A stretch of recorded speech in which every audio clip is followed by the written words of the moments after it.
ખાવું છે?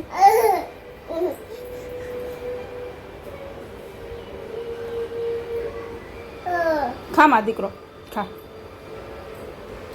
કાનુભાઈ હુખડી ખાવી છે. આમાં હુખડી બનાવીને મારી મમ્મીએ મોકલી હતી ને તો હવે પૂરી થઈ ગઈ છે, પણ એમને હુખડી યાદ આવે છે કે ડબ્બો બતાવે. હા હા બટા કપડા લઈ આવ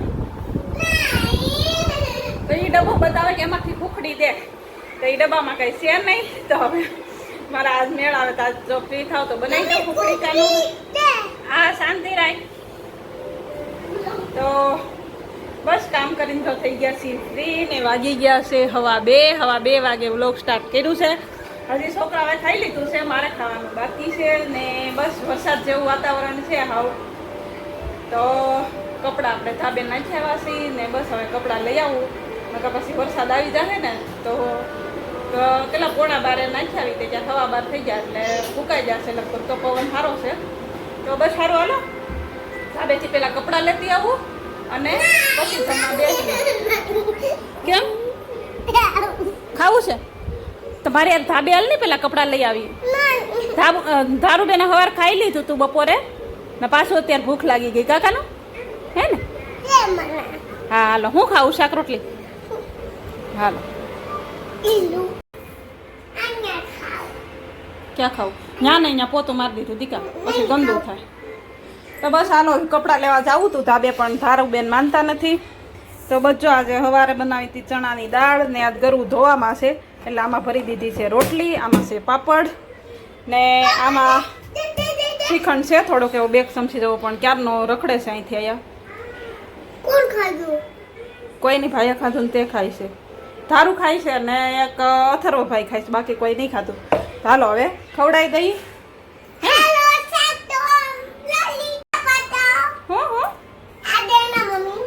પાપડ હા નીચે બેસી જા, નીચે બેસી જા.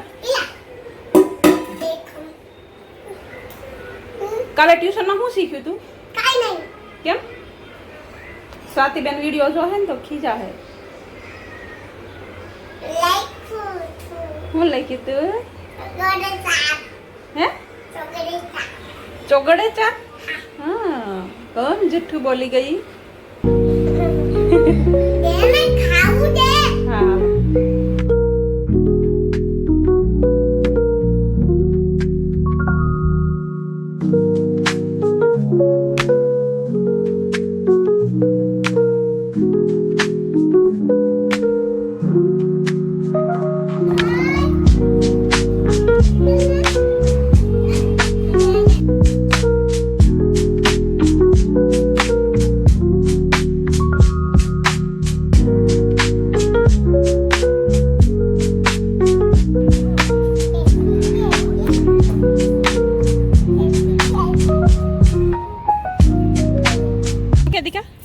લઈ લે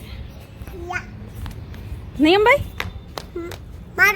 મને ઉચ્ચ ચડાઈને પૂછું નહીં, લઈ લે. અરે વાહ મારો દીકરો તો કામ કરવા માંડ્યો. Thank you. ઓકે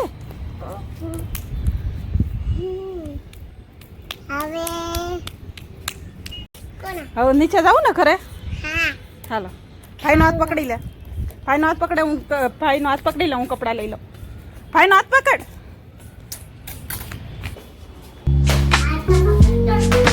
ભાઈનો હાથ પકડાય બેટા, ભાઈ પડી જાય.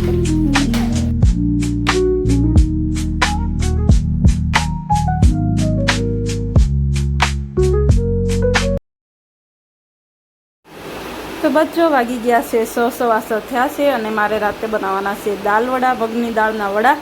તો બપોરે પલાળતા ભૂલી ગઈ હતી, 5-6 કલાક દાળ પલાળે તો સારું, પણ ભૂલી ગઈ હતી. તો બચ્ચો અત્યારે હવે 2 કલાકની વાર છે પણ ગરમ પાણી કરી અને જો દાળ ને ચોખાને પલાળી દીધું હતું. એમાં એકલા મગની દાળના જ વડા હોય, પણ મેં 1 મુઠ્ઠી ચણાની દાળ નાખી છે ને 1 મુઠ્ઠી ચોખા નાખ્યા છે. તો બસ જો ધાણા હતા નહીં, મીનાબેનને આરે મંગાવી લીધા હતા, એ હસ્તીને મૂકવા ગયા એટલે.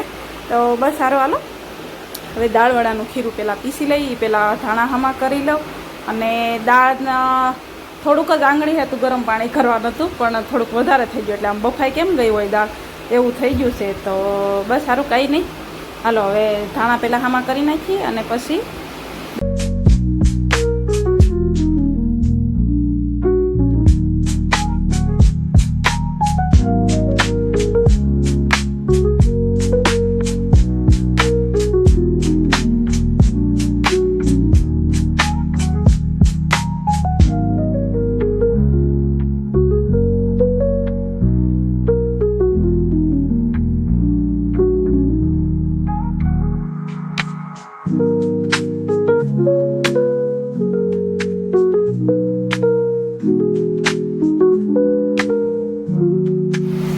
બસ બધી દાળ જો પીસાઈ ગઈ છે ને, અને આ છેલ્લું બાઉલ છે પીસવાનું. તો બધો એમાં લીલા મરચાં, લસણ અને આદું નાખી દીધું છે.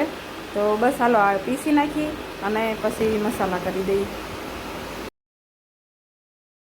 તો બસ આમાં બીજા મસાલા બધા નથી પડતા. બસ મીઠું અને નાખવાનું હોય ને ખારો નાખવાનો ન હોય. તો બસ સારું હાલો આપણે જે પીસી લીધું છે ને હવે દાળ વડા ઉતારી દઈએ. અને તમારે ખાવા હોય તો આવી જાઓ. ને બસ સારું હાલો આજનો બ્લોગ કરી દઈએ અહીંયા પૂરો. આજનો બ્લોગ તમને કેવો લાગ્યો કોમેન્ટ કરીને કહેજો. સારો લાગ્યો હોય તો લાઈક શેર સબસ્ક્રાઈબ કરી દેજો. અને અહીંયા બ્લોગ જોવા માટે દિલથી આભાર. બસ બાય બાય, આવજો, જય શ્રી કૃષ્ણ.